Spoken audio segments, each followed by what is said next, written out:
औज़ुबिल्लाहिमिनश्शैतानिर्रजीम बिस्मिल्लाहिर्रहमानिर्रहीम अस्सलाम वालेकुम रहमतुल्लाहि व बरकातुहू।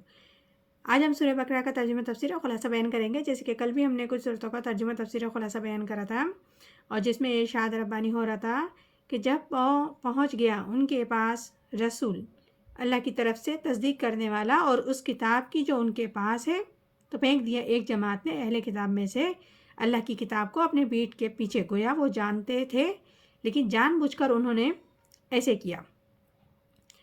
आगे इरशाद रब्बानी हो रहा है, आगे उन लोगों के बारे में ज़िक्र हो रहा है जो हक़ को छोड़कर जादू और सहर के पीछे लग गए थे।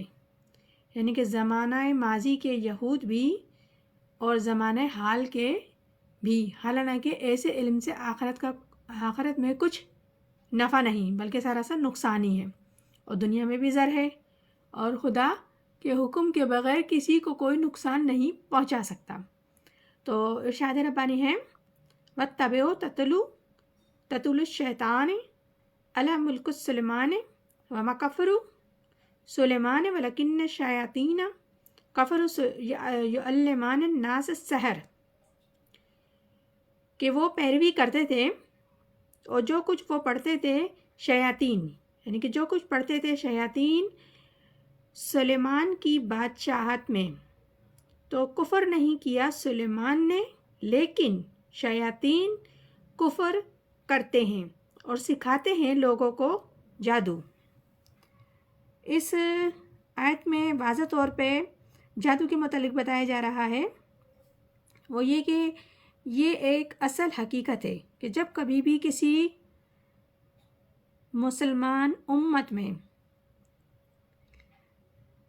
दीन की असल हकीकत, असल तालीमात बोझ होती है, पैदा हो जाती है, तो इंसान का रुझान कहाँ होता है?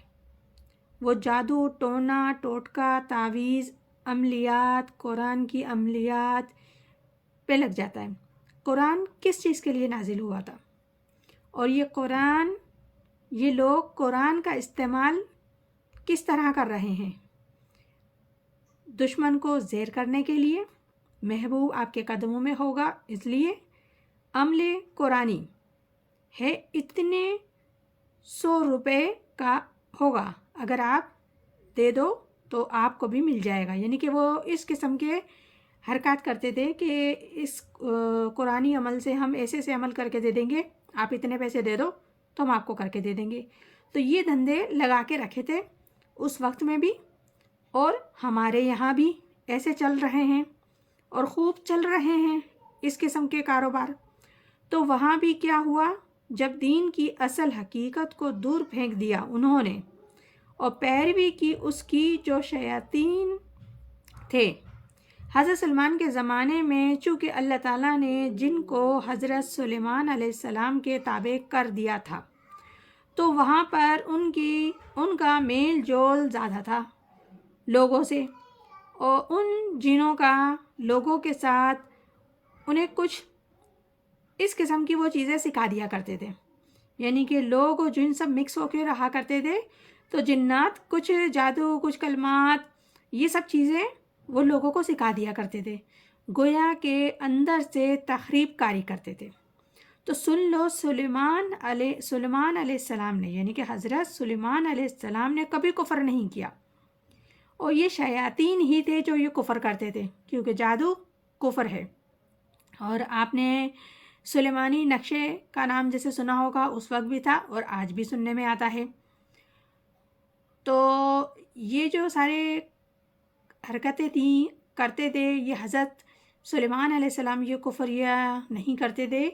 ये उनके दौर में जो जिन्नात थे शयातीन के साथ मिलके वो कुफ़र किया करते थे और लोगों को जादू सिखाया करते थे। और हमारे यहाँ भी जादू को हज़रत सुलेमान अलैहिस्सलाम की तरफ ही मंसूब किया जाता है।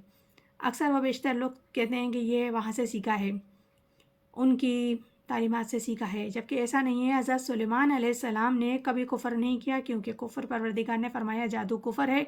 तो वो पैगम्बर थे अल्लाह ताला के, तो वो कुफ़र कैसे कर सकते थे? ये तो वो शयातीन थे जो लोगों को सिखाते थे और वो लोगों में मिक्स रहते थे تو کوئی پہچان بھی نہیں سکتا تھا ان کو۔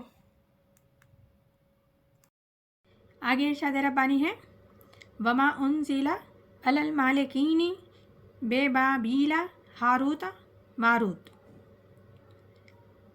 اور اس علم کے پیچھے لگ گئے جو اتارا 2 فرشتوں پر شہر بابل میں، جن کا نام ہاروت اور ماروت تھا۔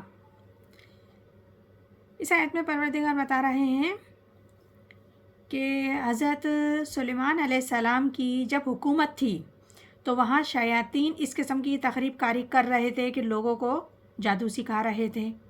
تو پروردگار عالم نے 2 فرشتے زمین پر اتارے جن کا نام ہاروت اور ماروت تھا بابل شہر میں۔ تو رب العزت نے آخری آزمائش کے لیے ان 2 فرشتوں کو زمین پر اتارا، اور وہ انسانی شکل میں لوگوں کے ساتھ ملتے جلتے ان کے ساتھ ہی رہتے تھے، اور وہ لوگوں کو جادو بھی سکھاتے تھے، اور ساتھ ساتھ ان کو یہ بھی بتاتے تھے کہ دیکھو جادو کفر ہے اور تم مت سیکھو یہ جادو، لیکن اس کے باوجود لوگ سیکھتے تھے، گویا کہ ان کے اندر خباثت پوری طریقے سے گھر کر چکی تھی۔ انہیں کوئی غرض نہیں تھا کہ یہ کفر ہے اور اس سے رب العزت منع فرما رہے ہیں، انہیں صرف جادو سیکھنے سے مطلب تھا کہ ہم جادو سیکھیں، ہمارے پاس اتنا علم آ جائے، وہ ہنر آ جائے کہ ہم جس کو چاہے آباد کریں، جس کو چاہے برباد کر دیں، جس کو چاہے اپنی منشا کے مطابق جادو کے ذریعے چلانا شروع کر دیں۔ تقریباً لوگ اسی کوشش میں لگے رہتے تھے اور زیادہ سے زیادہ جادو سیکھنے پر اور جادو سیکھنے کی کوشش میں لگے رہتے تھے، یعنی کہ وہ دین سے دور ہو گئے تھے، اور قرآن نہیں، جیسے اس وقت کا جو کتاب تھی، شریعت تھی، تو وہ اس کو جو پروردگار عالم کی کتاب تھی اس کو جادو کے طور پر استعمال کرتے تھے، اور یہی چیز آج بھی ہو رہا ہے۔ قرآنی نسخوں کے ذریعے علم بھی کیا جاتا ہے۔ تو یہ سورہ بقر ہے جس کی ابھی ہم نے مکمل سورت کا ترجمہ نہیں کیا، کیونکہ یہ کافی بڑی سورت آیت ہے اور اس کو زیادہ تفصیل کی ضرورت ہے۔ انشاءاللہ تعالی ہم مزید اس کی آگے کل تفسیر بیان کریں گے۔ پروردگار ہمیں قرآن پاک صحیح طریقے سے پڑھنے، سمجھنے اور سبق لینے کی اس سے کوشش عطا کرے کہ ہم اس سے سبق حاصل کر سکیں، اور اسے سن کے پڑھ کر اپنا ضرور موازنہ کریں کہ ہم کس پگڈنڈی پہ کھڑے ہوئے ہیں، کہ ہم کفر کی دلدل میں تو نہیں گرے ہوئے، اگر ہیں تو اللہ تعالیٰ سے دعا کریں کہ اللہ تعالیٰ ہمیں اس سے نجات دلائے، اور خود بھی کوشش کریں، کیونکہ پروردگار انہی کی طرف رجوع فرماتا ہے جو ہدایت کے طلبگار ہوتے ہیں۔